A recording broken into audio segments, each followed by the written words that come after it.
시간이 되었습니다. 우리 다 같이 찬송가 펴시고 64장 펴시고 일어나셔서 1절 부르심으로 주일 오전 예배를 하나님 앞에 드리겠습니다.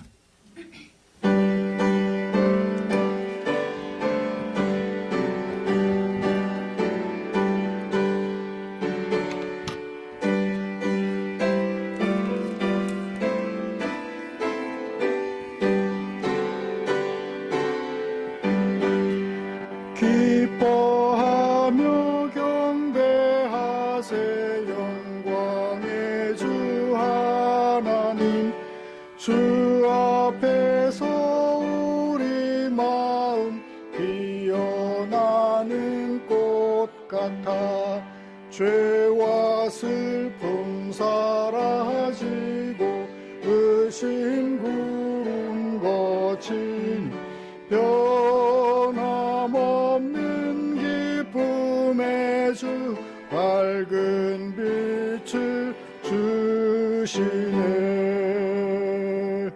아멘.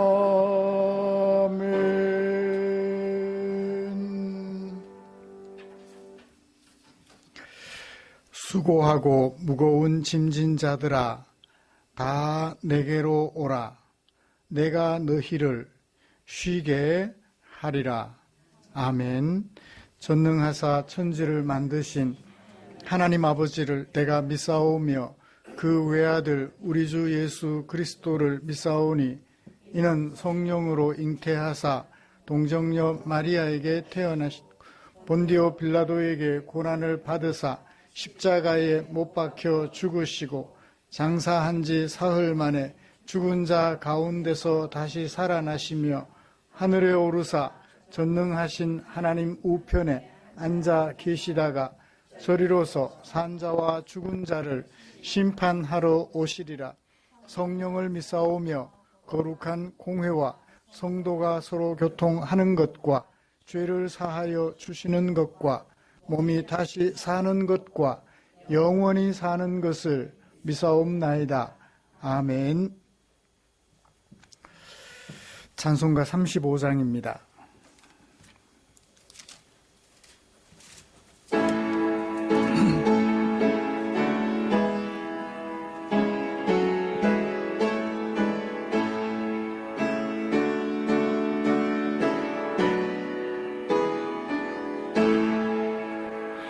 큰 영화로신 주 이곳에 오셔서 이 모인 자들로 주 백성 삼으사 그 중에 항상 계시고 그 중에 항상 계시고 큰 영광 나타내소서.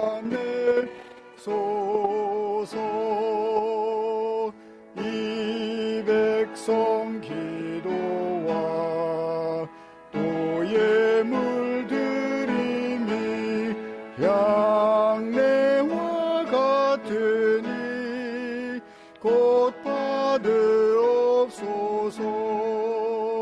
주 예수 크신 복음을 주 예수 크신 복음을 만 백성 듣게 하소서.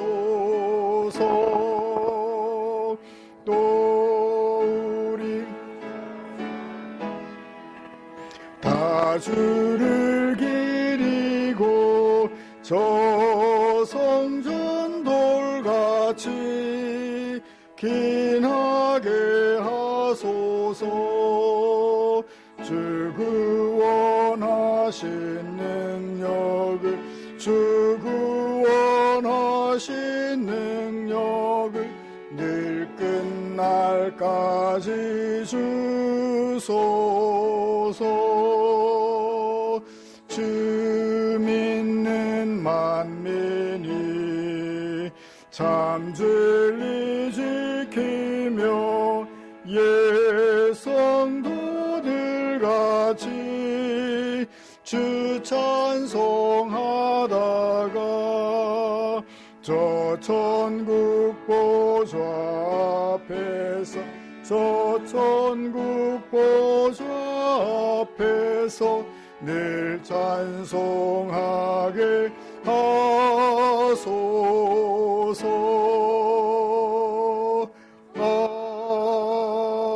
아멘.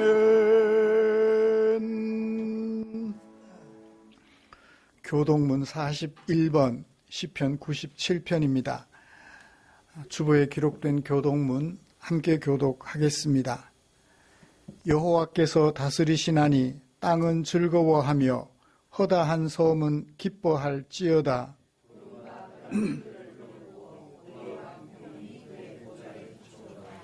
불이 그의 앞에서 나와 사방의 대적들을 불사르시는도다. 산들의 여호와의 앞 온 땅의 주 앞에서 밀랍같이 녹았도다.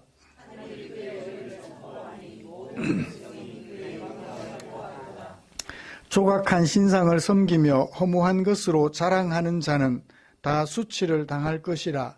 너희 신들아 여호와께 경배할지어다.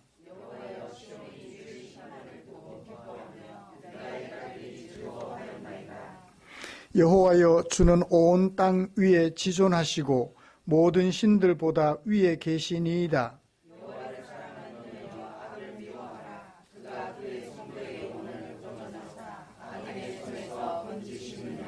의인을 위하여 빛을 뿌리고 마음이 정직한 자를 위하여 기쁨을 뿌리시는도다.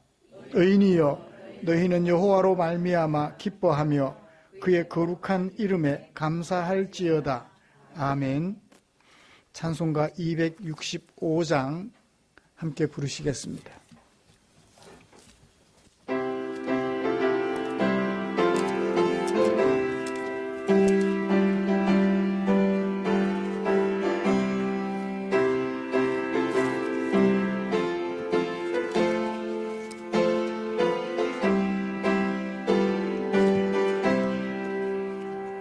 주 십자가를 지심으로 죄인을 구속하셨으니 그 피를 보고 믿는 자는 주님의 진노 면하겠네. 내가 그 피를 유월절 그 양의 피를 볼 때에 내가 널 넘어서 가리라. 흉악한 죄인 괴수라도 예수는 능히 구원하네. 온몸을 피에 담글 때에 주의 진노 면하겠네. 내가 그 피를 유월절 그 양의 피를 볼 때에 내가 널 넘어서 가리라. 심판할 때에 모든 백성 행한 일대로 보응받네. 주님의 피로 죄 씻으면 주님의 진노 면하겠네. 내가 그 피를 유월절 그 양의 피를 볼 때에 내가 널 넘어서 가리라. 구주의 사랑 크신 은혜 보혈의 능력 의지하며 심판의 불이 내릴 때에 주님의 진노 면하겠네. 내가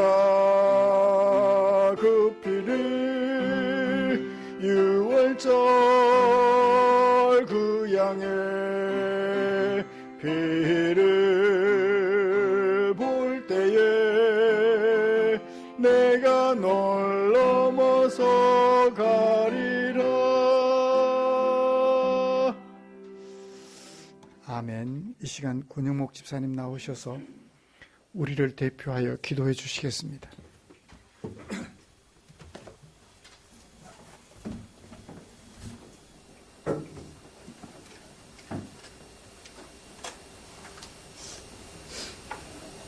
은혜와 사랑이 충만하신 하나님 아버지, 아무 자격 없는 우리를 하나님의 사랑으로 택하시고 예수 그리스도의 생명과 영광의 소망 바라보며 살게 하신 하나님께 감사와 찬양을 드립니다. 하나님을 찬양하고 경배하신 자리에 부름받아 영과 진리로 예배하는 이 시간, 주님께서 기뻐하시는 사랑으로 인도하여 주시고 주 안에서 하나님의 은혜와 참 평안을 누리는 복된 예배가 되게 하여 주시옵소서. 아멘. 하나님 아버지, 나는 죽고 내 안에 주님만이 있길 원하지만 여전히 세상을 바라보며 나의 유익을 쫓는 우리의 어리석음을 주님 용서하여 주시옵소서. 세상의 도전 앞에 한없이 무력했던 우리 연약한 믿음이 순종과 행함이 있는 믿음으로 변하게 하시고 나의 삶이 하나님의 인도하는 삶으로 온전히 회복된 은혜를 내려 주시옵소서. 이 시간 세계 평화를 위하여 기도합니다. 계속되는 전쟁으로 인하여 확전의 두려움을 가지고 있습니다. 러시아와 우크라이나 전쟁에 이어 이스라엘과 팔레스타인의 전쟁이 벌어져 가슴 아픈 소식들이 계속해서 들려오고 있습니다. 무고한 생명 희생자가 더 이상 없기에 하루빨리 전쟁이 멈추도록 도와주시옵소서. 이 전쟁을 통해 우리나라도 아직 휴전 국가임을 기억하며 깨어 기도하는 이 나라 국민들이 되길 소망합니다. 하나님 아버지, 성도들 가운데 질병으로 경제적 어려움으로 직장과 사회 생활에서 어렵고 힘들어하는 그들에게 성령 하나님께서 친히 한 사람 한 사람 찾아가셔서 위로와 완전한 치료와 회복이 이루어지게 하셔서 주님께 감사의 찬양을 드릴 수 있는 성도들이 다 되게 하여 주시옵소서. 하나님 아버지, 저희들은 부족하고 어리석으며 죄의 유혹에 너무도 약하여 늘 넘어지고 실족할 수밖에 없사오니 저희들을 버려두지 마시고 주님의 영으로 저희들을 감싸 주시어 새 힘을 얻게 하시며 모든 불의와 악을 물리치게 하옵소서.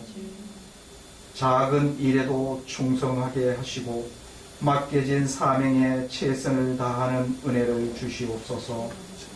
주님께서 주신 이 제단을 기억해 주시기를 원합니다. 비록 소수의 성도들로 이 제단을 섬기고 있으나 진정한 주님의 믿음으로 참된 도리를 몸소 보여주신 주님의 삶을 본받고 따르는 이 시대를 비추는 등불로서 역할을 감당하게 하옵소서. 아멘. 조용히 예배를 위해 수고하신 손길들을 기억해 주시길 원하며 우리를 죄악에서 구원하신 예수 그리스도 이름으로 기도드리옵나이다. 아멘.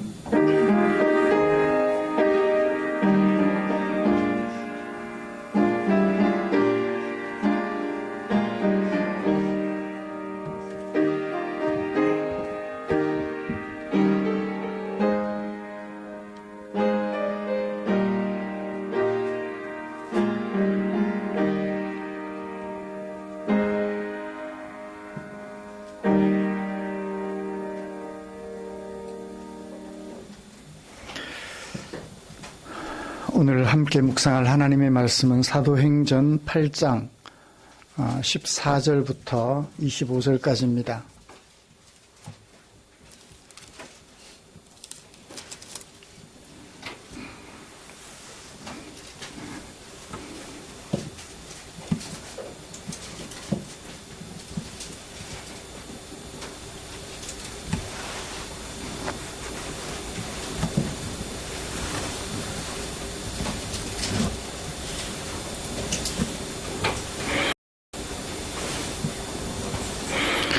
찾으신 줄 알고 한 절씩 교독하겠습니다. 예루살렘에 있는 사도들이 사마리아도 하나님의 말씀을 받았다 함을 듣고 베드로와 요한을 보내매 이는 아직 한 사람에게도 성령 내리신 일이 없고 오직 주 예수의 이름으로 세례만 받을 뿐이더라.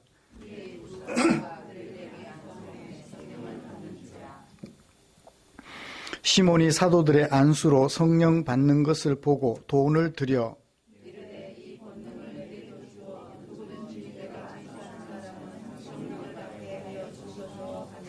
베드로가 이르되 네가 하나님의 선물을 돈 주고 살 줄로 생각하였으니 내 은과 네가 함께 망할지어다.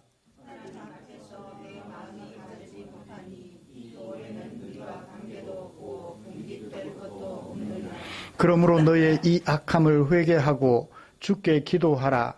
혹 마음에 품은 것을 사하여 주시리라.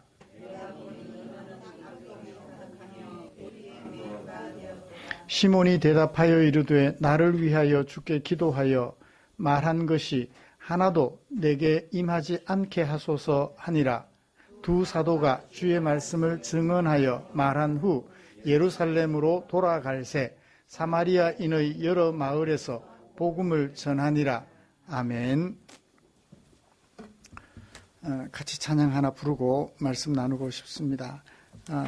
기쁨으로 찬양 193번입니다.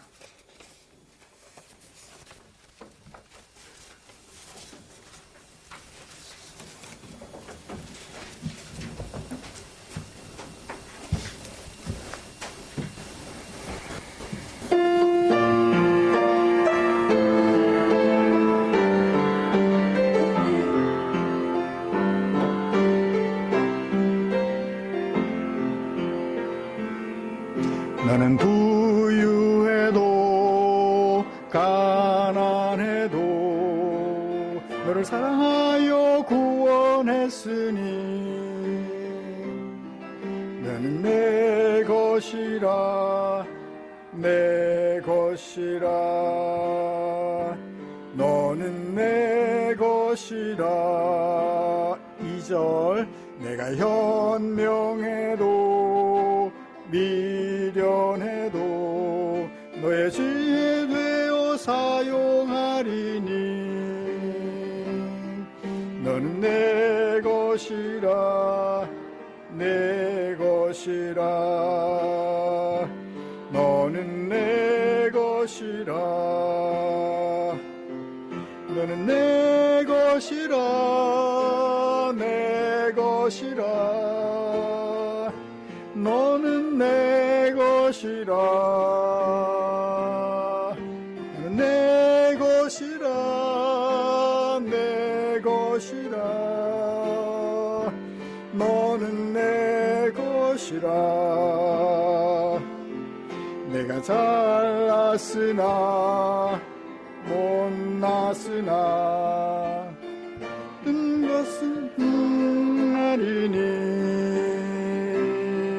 너는 내 것이라 내 것이라 너는 내 것이라. 내가 장하여도 가여도 너의 힘이 되어 일으키리니 너는 내 것이라 내 것이라 너는 내 것이라 너는 내 것이라 내 내 것이라. 너는 내 것이라. 내 것이라. 내 것이라. 너는 내 것이라. 내가 악하여도 너를 나의 피로 바꾸었으니 너는 내 것이라. 내 것이라. 너는 내 것이라. 너는 내 것이라. 내 것이라. 너는 내 것이라. 너는 내 것이라. 내 것이라.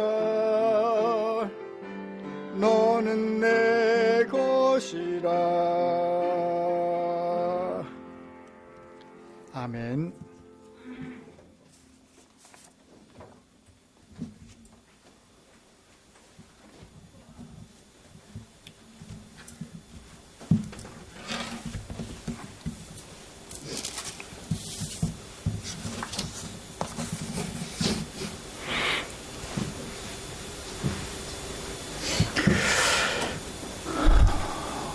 우리는 지난주에 교회의 구제를 위하여 선택된 7명 중에 성령으로 충만하게 된 스데반이 대제사장 앞에서 복음을 증거했다가 신성 모독과 성전 모독이라는 죄명으로 돌에 맞아 죽임당하는 사건을 묵상하였습니다. 죽음에 직면하게 된 스데반은 요한계시록에 등장하는 두 증인들처럼 백주대낮에 죽임을 당했습니다. 그런 상황에서도 스데반은 열린 하늘문 저편, 보좌 우편에 서신 부활 예수님을 보면서 기꺼운 마음으로 죽음을 맞이하였지요. 사랑하는 성도 여러분, 우리는 지난 한 주간 동안 스데반이 묵상했던 그 보좌 우편의 예수님, 십자가에 못 박혀 죽음 당하셨으나 하나님에 의하여 다시 살리심을 받고 보좌 우편에 서게 되신 예수님을 증언하는 증인으로서 생활하셨을 텐데 어떤 모습으로 생활하셨을까요? 스데반처럼 죽음도 감내하는 마음으로 사람들을 복음으로 인도하셨을 것이라고 믿습니다. 말로 그리고 삶으로 사람들에게 예수님을 알 수 있도록 힘쓰셨을 것이라고 말입니다. 이처럼 말과 삶으로 부활 예수의 증인으로 살아가려는 우리를 위해서 하나님께서는 당신의 마음을 성경에 담아 주셨지요. 오늘은 그 중에 누가가 사도행전 8장 14절부터 25절에 기록하여 담아둔 하나님의 마음을 살펴보면서 은혜를 나누려고 합니다.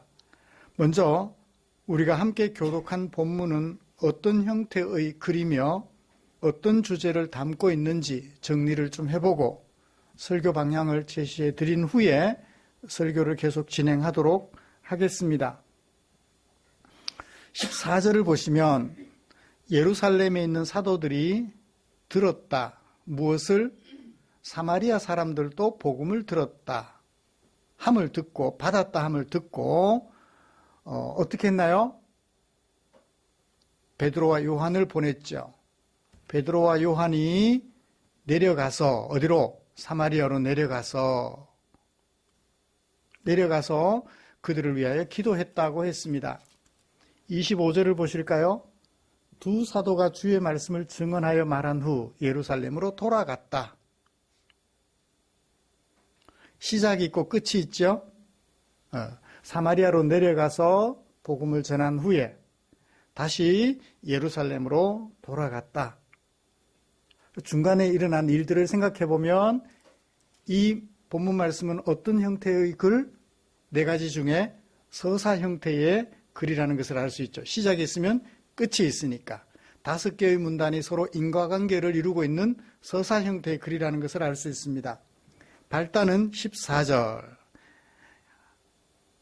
예루살렘에 있는 사도들이 사마리아 사람들도 하나님의 말씀을 받았다 함을 듣고 보냈다. 베드로와 요한을 보냈다.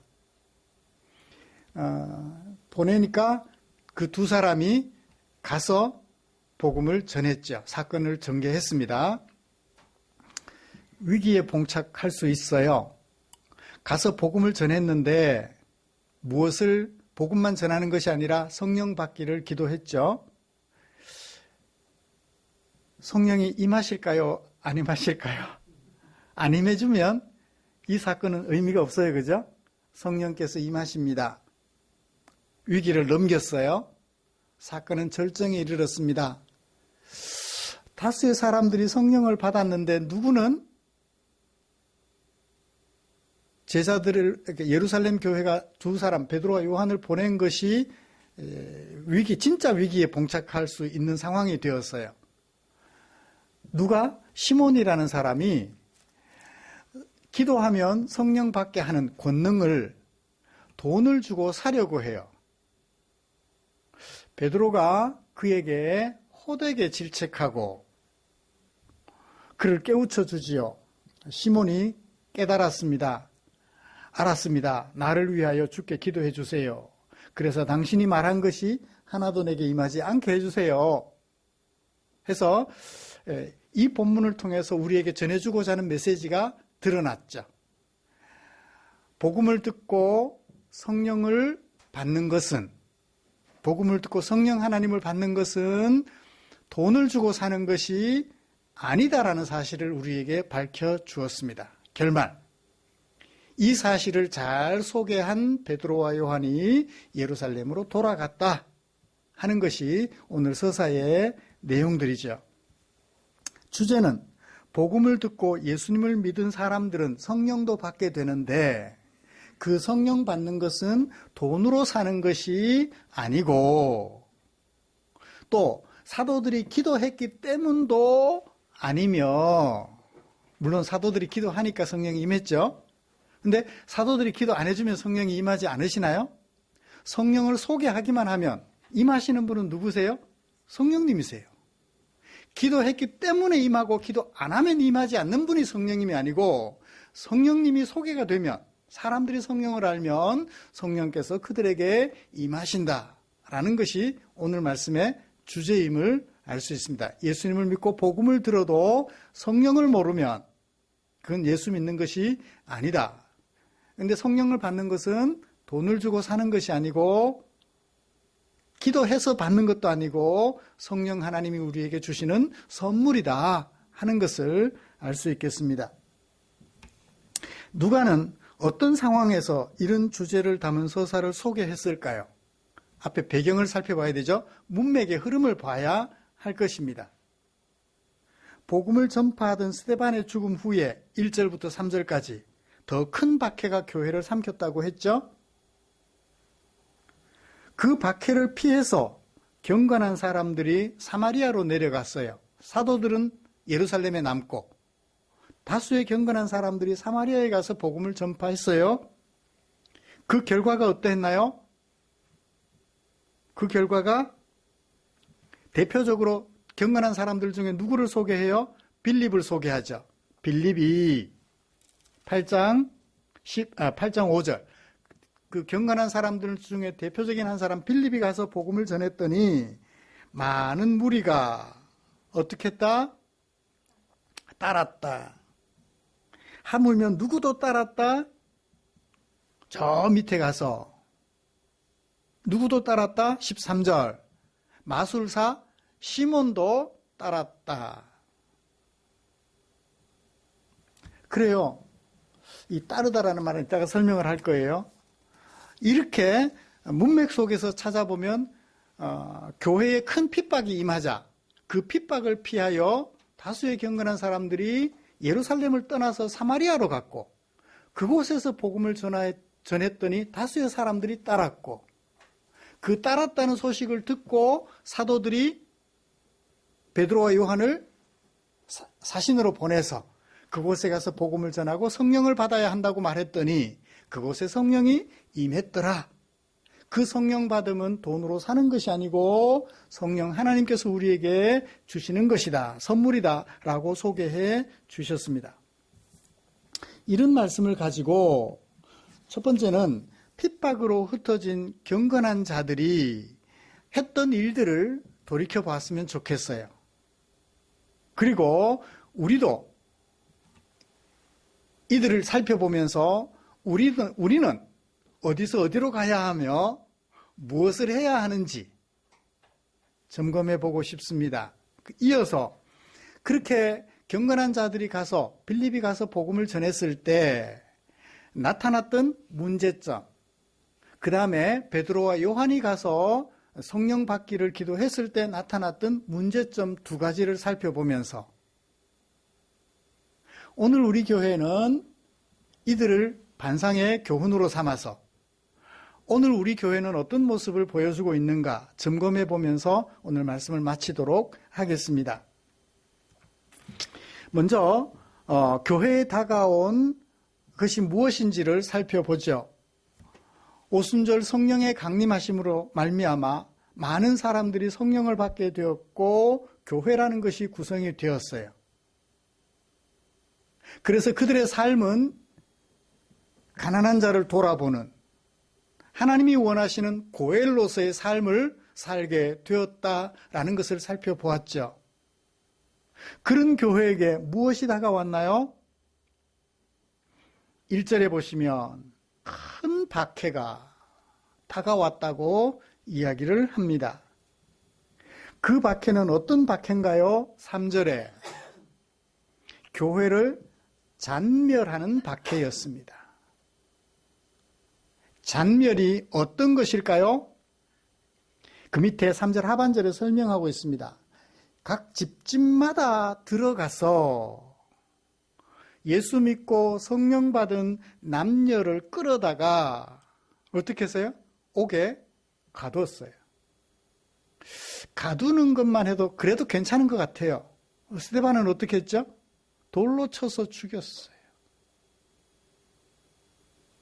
잔멸이라는 동사가 가지고 있는, 잔멸하다라는 동사가 가지고 있는 의미 아시겠죠? 이런 핍박에 노출되었던 것입니다.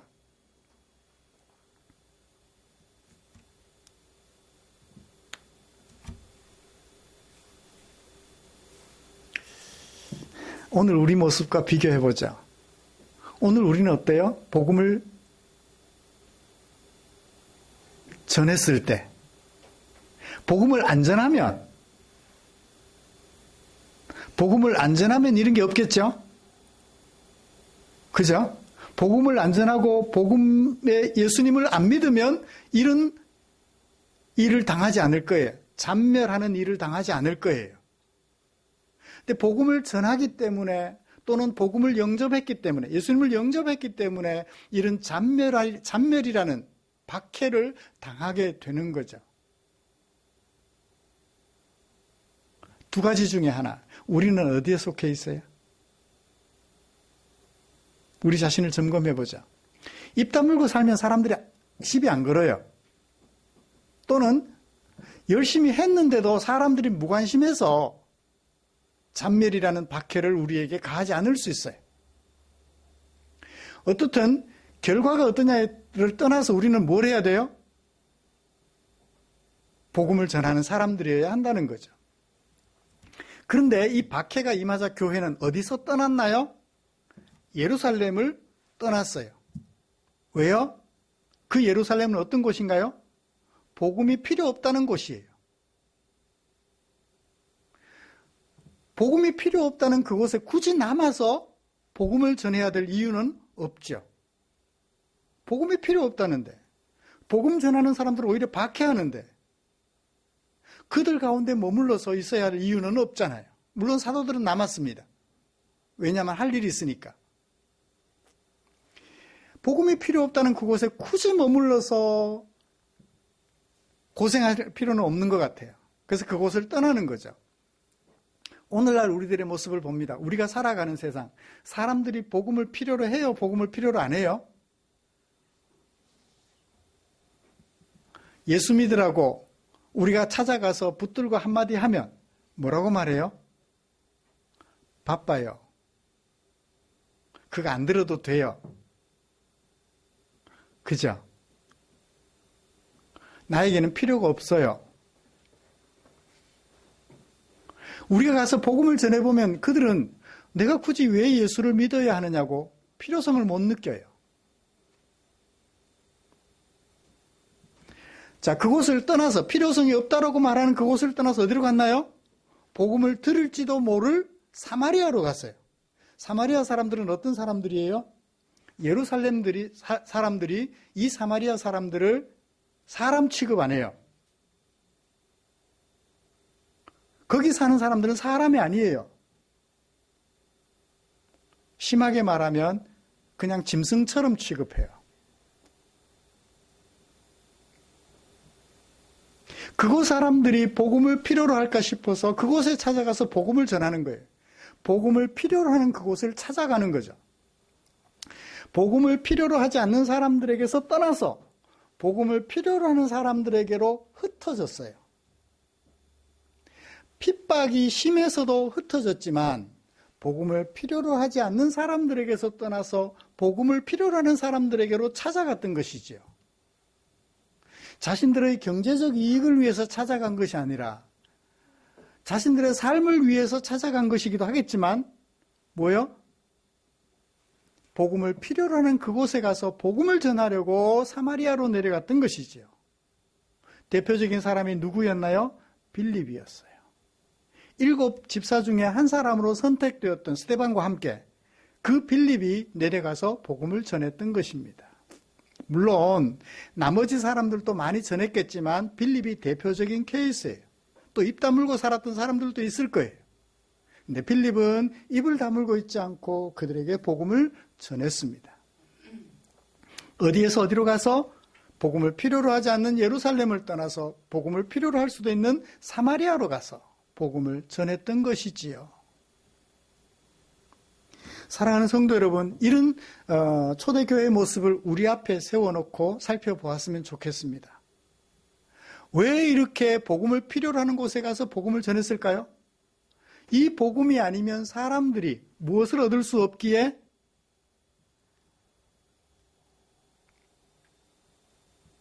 8장 8절을 보세요.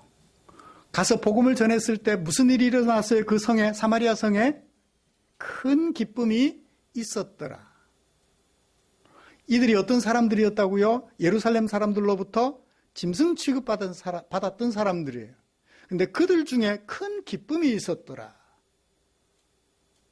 복음이 그들에게 가져다 줄 기쁨을 생각하고 미련 없이 찾아가서 그들에게 복음을 전하는 경건한 자들의 그 모습, 오늘 우리 교회, 우리들의 모습과 비교해 보시지요. 저와 여러분들이 그런 모습을 취했으면 좋겠어요. 사람들이 멀쩡한 것 같지만 그 마음에 뭔가 부족함을 가지고 있으면서도 부족함을 느끼지 못해요. 뭔가 완전한 것처럼 느껴요. 오늘 주보에 칼럼이 이런 동화가 들어가 있어요. 굴렁쇠가 있는데 굴렁쇠 한 부분이 깨져서 끊어져 있어요. 굴렁쇠가 제대로 굴러가겠어요? 이 부분이 제대로 원 위치를 찾았으면 좋겠는데 어떻게 맞춰보니까 삐뚤어요. 굴렁쇠가 제대로 굴러가요? 덜커덩. 이제 잘 다듬어서 굴렁쇠를 제대로 만들었어요. 굴러가죠? 좋아요. 그런데 딱 맞춰지는 그 순간 굴렁쇠는 쉼없이 돌아가요. 사람들이 평온하고 행복하면, 그래서 쉼없이 돌아가면 좋을 것 같은데 막상 쉼없이 돌아가게 되면 어떻게 돼요? 피곤해요. 쉴 틈이 없거든요. 다람쥐 쳇바퀴 돌리는 것처럼 쉴 틈 없이 돌아가면 사람이 지쳐요. 덜커덕 덜커덕 할 때는 쉼 없이 돌아갔으면 좋겠다 라고 생각했는데 막상 쉼 없이 돌아가는 상황이 되었을 때는 지치고 피곤해요. 나중에는 돌다가 쓰러져요. 이 세상 사람들은 복음이 필요 없다, 나는 모든 것을 다 갖췄다, 부족한 것이 없다라고 말을 하지만 그 속에는 이가 빠져 있으면 이가 빠진 대로, 빠진 이가 채워지면 채워진 대로 다 부족함들을 가지고 있어요. 자신이 그 부족함을 느끼는가 느끼지 못하는가만 다를 뿐.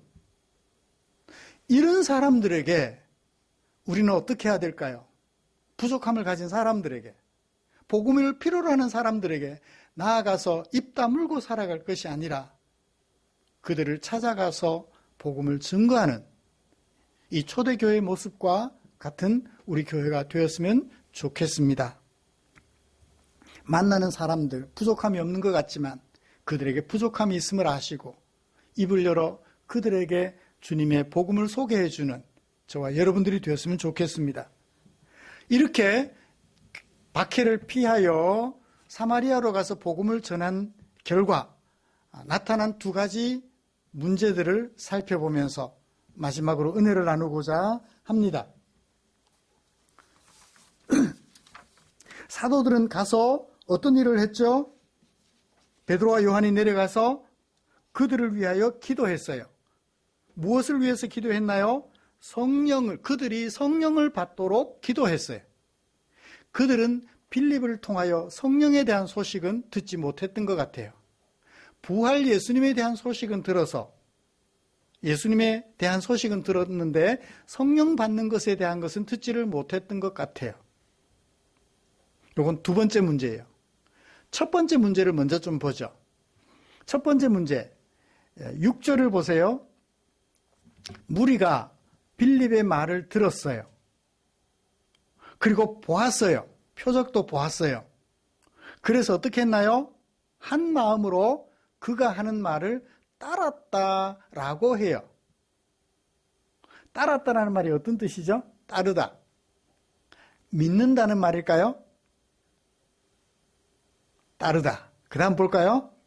따르다라는 동사가 계속 나옵니다. 못 걷는 사람도 나아요.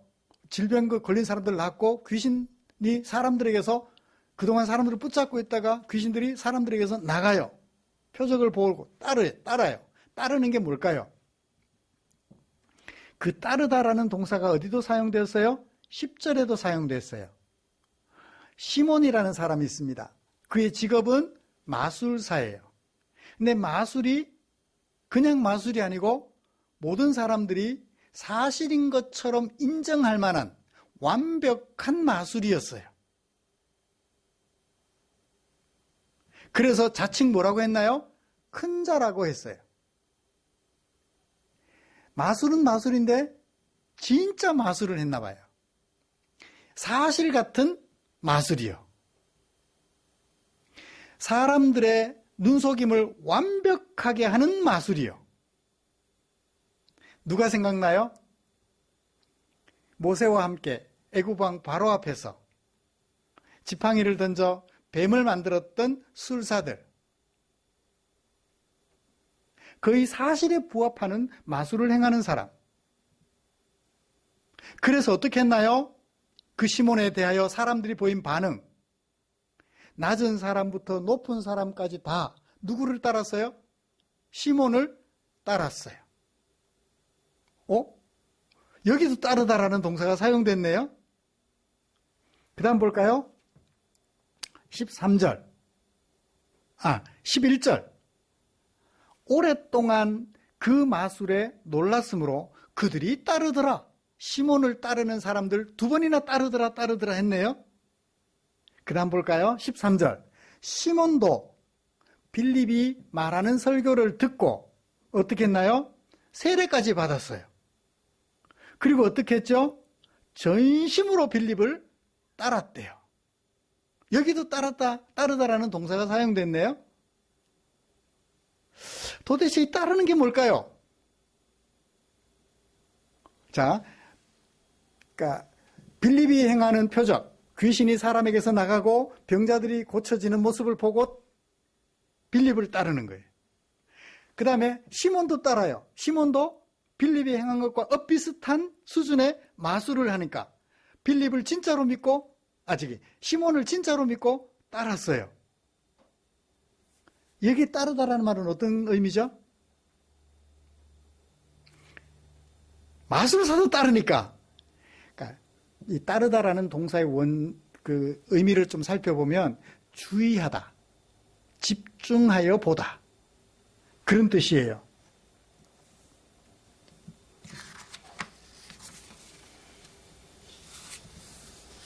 주의하다, 집중하다.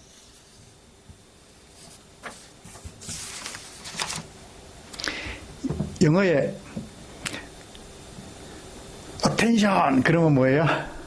차렷이잖아요. 차렷이 어떤 의미를 담고 있죠? 주의해라는 얘기죠. 쉬어, attention, 집중하라는 얘기예요. 바로 서서. 여기 따르다라는 말은 영어 성경들은 attention으로 번역을 해요. 주의하다. 믿고 따르다는 말이 아니고 주의해보다라는 거예요. 신기하잖아요. 귀신이 사람들에게서 막 나가고 병자들이 고침받으니까 신기해요. 집중해보는 거예요. 뭐만 있을 때? 표정만 있을 때. 복음을 제대로 이해 못했을 때. 집중해서 보기는 하는데 믿지를 않아요. 첫 번째 나타난 문제예요. 복음을 듣기는 들었는데 귀신이 나가고 병자들이 고침을 받는 표적들을 보기는 봤는데, 그래서 집중하기는 하는데 뭐는 없어요? 아직 그들에게 믿음은 없어요. 믿음은 없어요. 자, 두 번째 나타난 문제점이 뭘까요? 갑자기 시몬이 등장해요.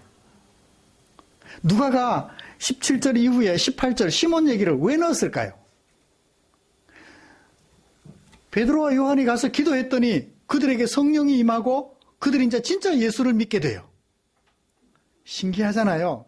뭐보다 뭐가 더 중요해요? 시몬이 보기에? 귀신이 사람에게서 나가고 병자가 고침받는 것보다 성령이 그들에게 임하는 것이 더 신기한 거예요. 그래서 시몬은 뭘 요구했나요? 뭘 요구하지 않고? 내게 귀신을 쫓아내는 능력을 주세요. 내가 병자를 고치는 능력을 주세요. 돈을 줄 테니까. 그것을 달라고 말하지 않고 성령을 받도록 하는 권능을 내게 주세요. 시몬이 봐도 뭐가 더 중요해요? 병자가 고침을 받고 귀신이 쫓겨나가는 게 그것보다 성령을 받게 하는 것이 더 훌륭하다는 것을 알게 된 거예요. 병자가 고침받고 귀신이 쫓겨나가는 것은, 귀신이 사람에게서 나가는 것은 사람의 외모를 바꾸는 거예요. 근데 성령이 임하는 것이면 사람을 바꾸는 거예요. 여러분, 외모 바꾸는 게 좋아요? 사람 바꾸는 게 좋아요? 이여진 집사님, 박태인 집사님이 외모가 바뀌었으면 좋겠어요? 사람이 바뀌었으면 좋겠어요?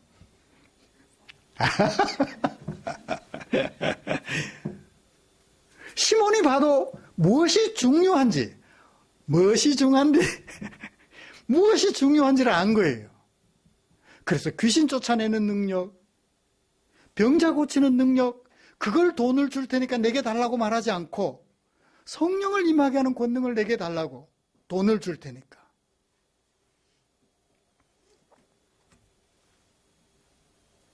교회 안에 이런 현상이 생겨난 거예요. 이런 시몬은 나중에 교회 속에 등장하는 이단의 원형이에요. 잘못된 가르침의 원형이에요. 성령 임하게 하도록 베드로와 요한처럼 내가 기도해 주겠다, 손을 얹어 기도해 주겠다 하고서는 뭘 요구해요? 돈을 요구하는 거예요. 안수해 주는 것을 명목으로 돈을 받아요. 목사 임직식에 안수해 주고 돈을 받아요. 자기가 무슨 권능이나 베풀어 주는 것처럼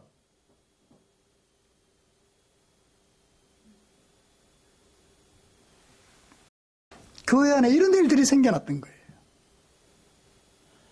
내가 이런 수고를 해줬으니, 내가 이런 좋은 것을 줬으니 돈을 다오. 돈을 위하여 뭐를 해요? 투자를 하는 거예요. 시몬의 모습이에요. 자, 복음이 전해지는 그곳에 나타난 두 가지 모습. 하나는 믿어야 되는데 사람들이 믿지 않고 주의하여 보더라. 사람을 따르는 거예요. 예수님을 따르지 않고 그 복음을 전하는 사람을 따르는 거예요. 귀신을 쫓아내니까 그 사람에게 집중해서 그 사람을 집중하는 거예요. 복음을 믿어야 되는데 복음을 믿지 않고 예수님을 믿지 않고 복음을 전하는 그 사람을 따르기 시작해요. 누구를 따르는 것처럼? 마술사 시몬을 따르는 것처럼 빌립을 따랐던 거죠. 예수님을 믿어야 되는데 누구를 따라요? 목사를 따르는 거예요.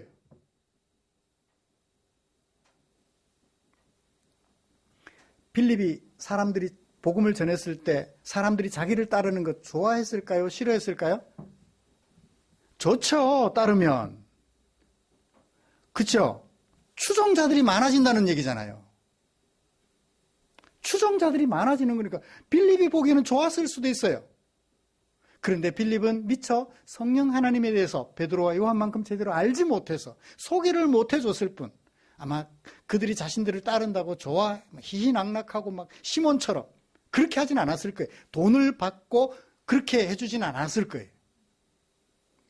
사람이 예수님을 믿어야 되는데 복음을 전했을 때 사람에게 집중하는 복음과 함께 표적이 나가니까 그 표적 때문에 사람을 따르는 문제가 생겼어요. 두 번째는 성령을 받는데 병 고치는 것, 귀신 쫓아내는 것보다 더 아름다워 보이는 사람을 고치는, 그죠? 외모를 고치는 것이 아니라 사람을 고치는 성령 받게 하는 것이 너무 좋아 보여서 돈벌이가 될 것 같아서 교회에 발을 들여놓는 사람들이 있더라는 거예요. 오늘 우리 교회는 이런 두 가지 모습 어떻게 보이나요? 우리 교회 그런 모습 보이나요? 여러분들이 예수님을 믿지 최상호 목사를 따르지는 않죠? 제게 병 고치는 능력까지 있었으면, 귀신 쫓아내는 능력까지 있었으면 기가 막혔을 것 같은데 본문을 잘 분석해서 여러분들에게 설교하는 것 교만해. 그래서 더불어 귀신 쫓아내는 능력, 병 고치는 능력까지 있었으면 저를 따르는 사람들이 많았을 거예요. 제가 참 감사한 것은 이 말씀 준비하면서 다행히 저에게 귀신 쫓아내는 능력, 병 고치는 능력이 없는 것이 다행이었어요. 그것이 있었다면 제가 얼마나 교만해졌을까. 오늘 제가 이 자리에 서 있지도 못할 것 같은 느낌이 드는 거예요. 저 산속에 기도원 차리고 있지. 사람들이 찾아오도록.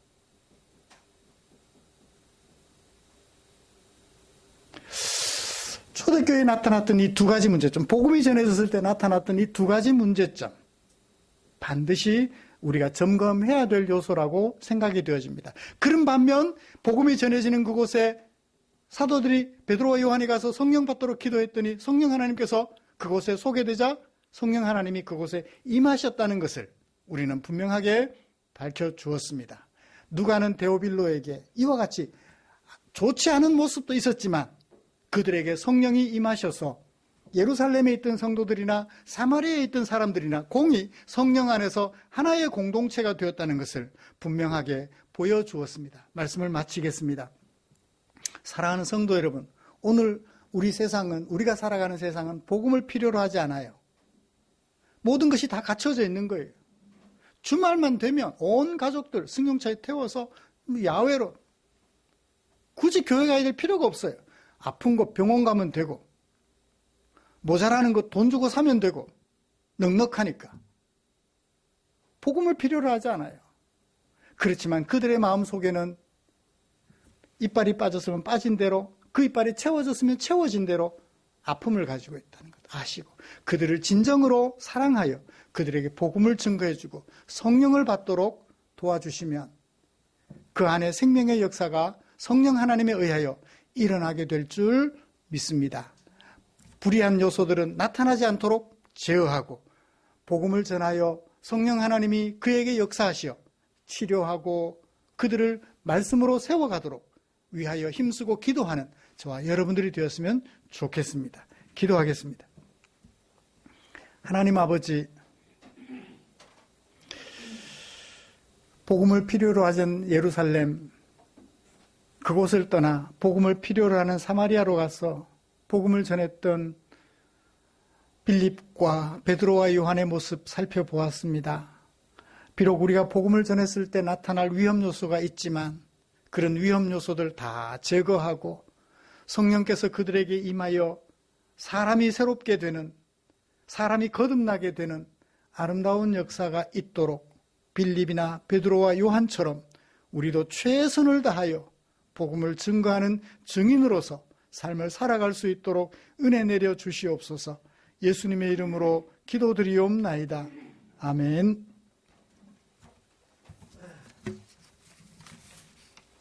찬송가 634장 부르시면서 준비한 헌금 드리겠습니다.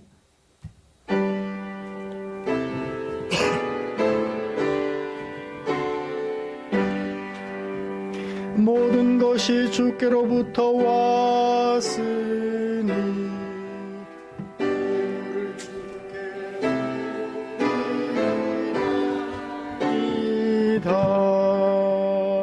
아멘. 드린 헌금 위해서 기도하겠습니다.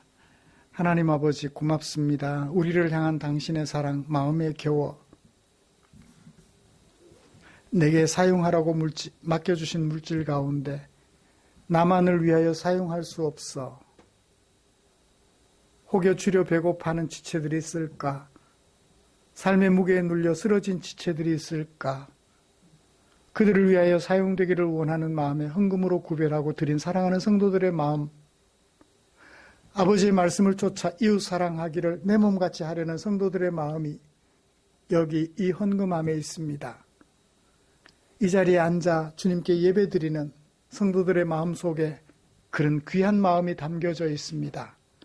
사랑하는 주님, 이런 성도들을 우리 주께서 꼭 받아주시고 당신의 품에 안아주시며 등을 토닥여 주시고 네가 나를 사랑하는 줄 내가 아노라 따뜻한 사랑의 음성으로 들려주시옵소서. 험한 세월 살아가는 동안 하나님께서 나와 함께 하심을 늘 감사하며 살아가는 성도들 되도록 인도해 주시기를 원합니다. 또 주님 축사해 주시옵소서. 주께서 이 성도들이 드린 물질에 축사해 주시면 이 물질 사용되는 그곳에 주려 배고파하는 지체들의 배를 채워드리며 쓰러져 있는 지체들 일으켜 세워드리는 일에 쓰고 남음이 있을 줄 믿사오니 우리 주님 축사하여 주시옵소서. 언제나 우리를 의의 길로, 화평의 길로, 희락의 길로 인도하여 주실 하나님의 은총을 기대하며 예수님의 이름으로 기도드리옵나이다. 아멘.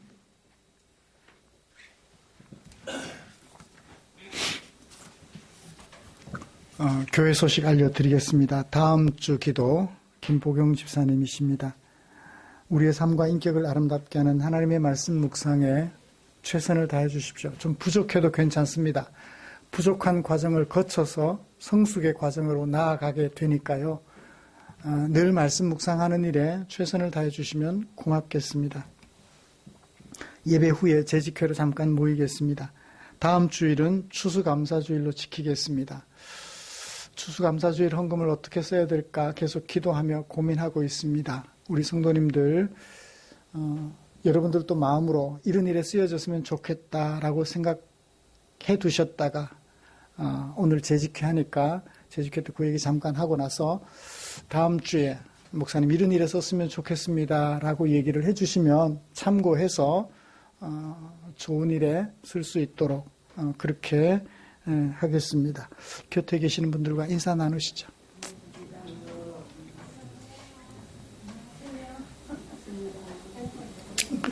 대단해요. 밤새 근무하고 예배 드리겠다고 앉아있는 귀한 모습에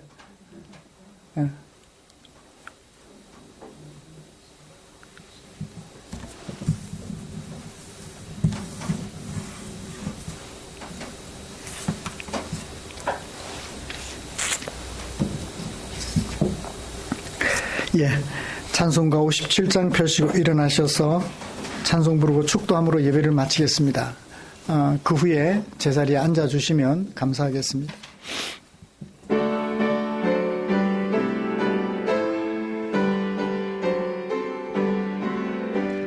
오늘 주신 말씀에 새 힘 얻어서 세상으로 나가서 살아갈 때에 나 혼자 힘으로 족하오니 주여 나를 도우사 승리하게 하소서. 아멘. 기도하겠습니다. 우리 구주 예수 그리스도의 은혜와 하나님 아버지의 지극하신 사랑하심과 성령 하나님의 인도하시고 위로 충만, 교통 격려하시는 은혜가 이제 내게 복음으로 다가와 주신 우리 구주 예수님을 믿고 내게 선물로 주신 성령 하나님의 인도를 따라서